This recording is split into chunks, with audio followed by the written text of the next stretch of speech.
Isa sa napakasarap na best-selling recipe na makikita ninyo sa mga Chinese restaurant. Ito ang lemon glaze chicken. For today's video, isang napakasarap na luto na naman ng chicken recipe ang ating hihahain ngayon. Tara, umpisa natin mga idol. Okay, isang mabilisan lang mga idol. Meron tayo ditong chicken breast, dalawang fresh lemon, at gagamit tayo dito ng crispy fry pang breading natin. At maraming salamat nga pala sa aking mga bagong followers at sa inyong lahat syempre na mga nanonood at walang sawang sumuporta sa aking mga videos. Hiniwa ko sa manipis na pahaba itong ating chicken breast mga idol. Isa't kalahating piraso na lemon aking piniga, tinira ko yung kalahati para sa pang garnish. Pamintang pulbos, naglagay na rin ako, kaunting chili paste at saka chicken breading, itlog at saka natin hahaluin. So hindi na ako naglalagay ng asin mga idol kasi itong crispy fry ay may timpla na ito.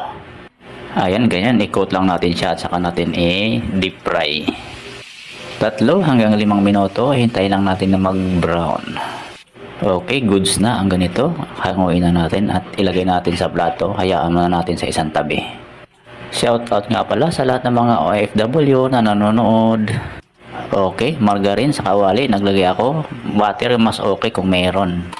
So mga idol, gumamit ako dito ng loyang dilaw. Kunting-kunti lang naman pampakulay. Medyo marami lang tinan kasi napakanipis ng hiwa ko. Naglagay ako ng kaunting chili paste para may konting anghang. Traditionally, wala naman talagang chili paste yan. Lemon juice, ayan, buhos na natin lahat. Asukal, 3 kutsara, maglagay tayo. Brown yung ginamit ko, wala kasing puti. Kung umabot ka hanggang dito sa part na to, sa panonood, maraming salamat.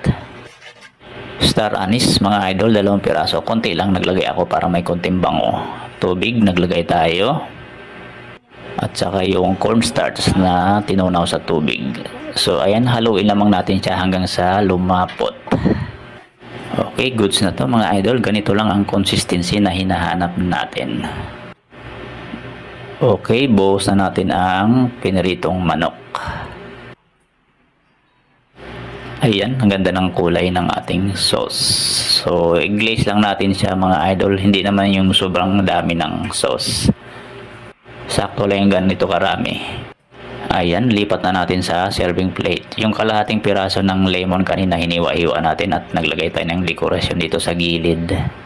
Ang bango. Amoy pa lang nakakatakam na. At ito na nga ang ating lemon glazed chicken. Naka-ready na po.